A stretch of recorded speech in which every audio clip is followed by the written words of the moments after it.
voilà dans les locaux de Pastèque avec l'intégralité de l'équipe, les 3 ingénieurs de Pastèque, qui vont nous raconter un peu comment leur est venue l'idée de créer leur société de développement pour périphériques mobiles et tablettes. Alors Guillaume, ça fait combien de temps que ça existe, Pastèque ?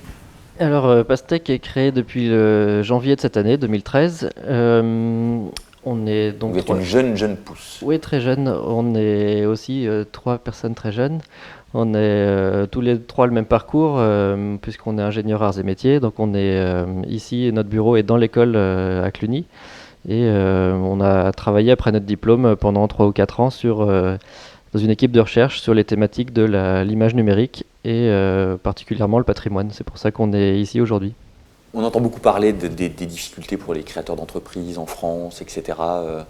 Les startups, qu'est-ce que vous en pensez ? Est-ce que vous avez eu des difficultés ? Est-ce que vous pensez qu'une partie de votre réussite vient du fait d'être en quelque sorte pouponné dans le sein de votre ancienne école ? Enfin, quelle est votre opinion sur cette thématique-là ? La création d'entreprise dans la technologie, facile, pas facile ? Je dirais que c'est pas facile, enfin ça c'est une évidence, mais on a eu la chance donc de rester proche de l'école et donc on a accès à du matériel, on a accès à plein de choses.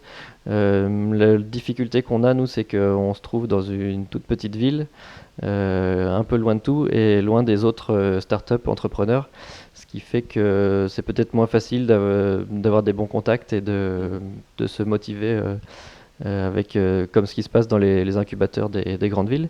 Néanmoins, on arrive quand même, je pense, à s'en sortir. C'est que les débuts de l'aventure, donc on est super motivé, on est à fond et donc on n'a pas peur des obstacles. La particularité, on l'a déjà dit, de Cluny, c'est d'être une abbaye où il n'y a plus grand-chose en élévation, et pour autant une abbaye d'une immense importance historique.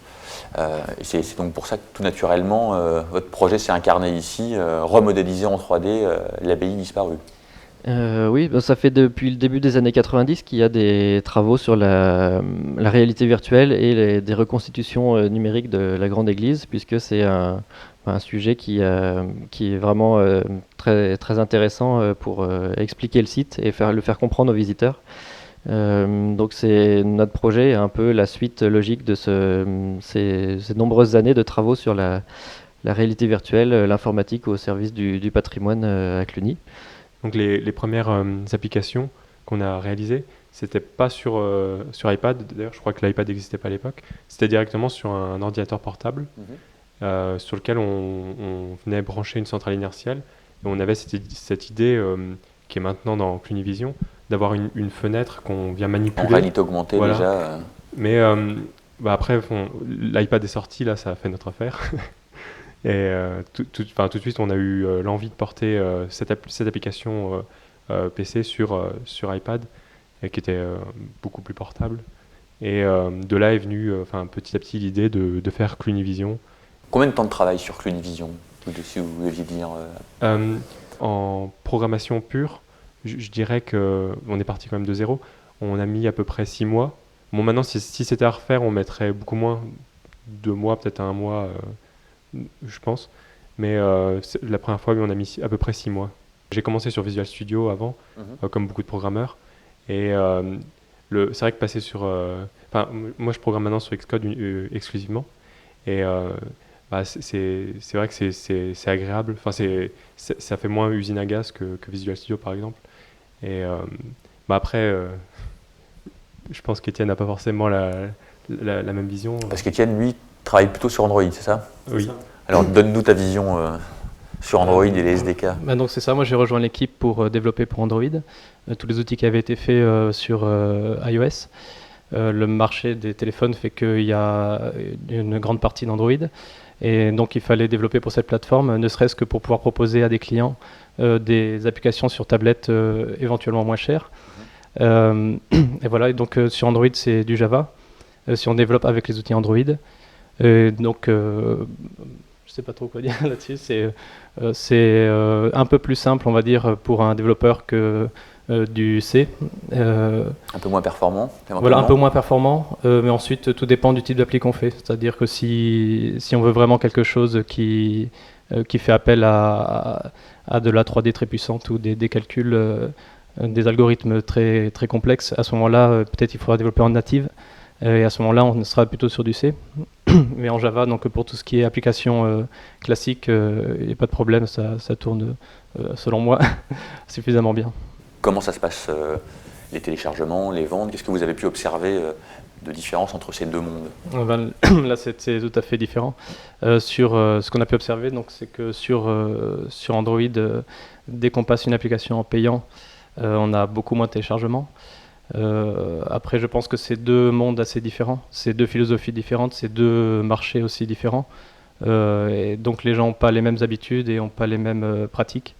Comme de notre côté, on a plutôt tendance à développer des applications pour un client qui va lui-même se fournir en tablette et louer ses tablettes. À ce moment-là, le côté, comment le marché en lui-même n'a pas une place centrale. Puisqu'on va avoir d'autres priorités, éventuellement le coût du matériel ou les performances, et ça va nous faire choisir entre les différentes plateformes. Oui, ce à quoi tu fais référence, c'est la possibilité pour un client, par exemple ici, l'abbaye de Cluny, d'acheter des tablettes qu'elle loue à ses visiteurs. Voilà. Donc le coût d'achat de la tablette est devenu un élément évidemment primordial du choix et de la discussion. Donc tout à l'heure, on a regardé une nouvelle fonctionnalité, un nouveau logiciel que vous développez, dont tu vas peut-être pouvoir nous parler, et qui tourne justement sur des tablettes Android dans un premier temps. Voilà, et donc comme c'est un outil qui nécessite éventuellement 30-50 tablettes, à ce moment-là, pour l'instant, on développe sur Android simplement parce qu'on a des tablettes à des prix imbattables. Et donc un client qui veut autant de tablettes, il va vouloir réduire à tout prix le coût. Donc voilà, après le choix entre les différents OS, ça va se faire par exemple sur le niveau de qualité qu'on veut offrir au client. Si on veut vraiment un produit de prestige, voilà, ce sera forcément du Apple. D'accord. Tu peux nous dire quelques mots sur l'application à laquelle on vient de faire référence à l'instant. À quoi est-ce qu'elle sert et où elle en est? Quand est-ce que vous allez la sortir? Donc c'est un outil qui permet de partager du contenu entre différentes tablettes. En l'occurrence, une tablette haute qui a un menu avec différents médias et qui peut envoyer à des tablettes clientes les médias qui vont s'afficher. Ensuite, la personne qui possède la tablette haute pourra zoomer sur des images, faire tourner des objets en 3D, montrer des panoramiques et éventuellement donner la main à l'utilisateur en face qui va pouvoir manipuler également les mêmes médias. Pour l'instant, on développe ça pour les guides de Cluny. Donc en l'occurrence, l'application spécifique, c'est un guide touristique qui se promène dans la ville avec ses visiteurs. Chaque visiteur est équipé d'une tablette et reçoit les médias en temps réel et peut ensuite visualiser des objets 3D comme des sculptures. Donc c'est un complémentaire un peu des applications qu'on a déjà développées, dans le sens où on a les mêmes médias, mais accessibles directement et éventuellement de façon passive pour l'utilisateur, c'est-à-dire simplement... c'est ça, il a juste à tenir la tablette. Voilà, tenir la tablette, et ça peut aller jusqu'à des utilisations beaucoup plus actives où il pourra éventuellement avoir des quiz, des interactions, des retours. Il faut y réfléchir pour les salles de classe, parce que c'est quand même malgré tout c'est un des débouchés sur lesquels on travaille également. D'accord. Et alors justement, puisqu'on parle des débouchés sur lesquels vous travaillez, c'est quoi l'avenir de Pastèque? Je vais repasser là. C'est Guillaume qui parle de l'avenir, c'est toi le grand gourou? Oui, j'essaye. Comme disait Étienne, on a sur les mêmes outils, on a plusieurs applications et débouchés possibles. Donc pour l'instant, on a commencé par le patrimoine, c'était notre premier projet. Mais très vite, on est allé vers l'architecture. Avec l'école d'architecture de Grenoble qui nous a commandé une application pour présenter son projet à un concours international qu'il a remporté d'ailleurs. Ensuite, le bâtiment, donc comment montrer comment un constructeur de pont ou de stade peut vendre son projet aux clients.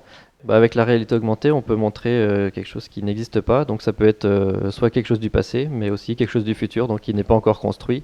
C'est assez intéressant d'être sur place et d'avoir une vue interactive en réalité augmentée, de pouvoir montrer le projet avant qu'il soit construit.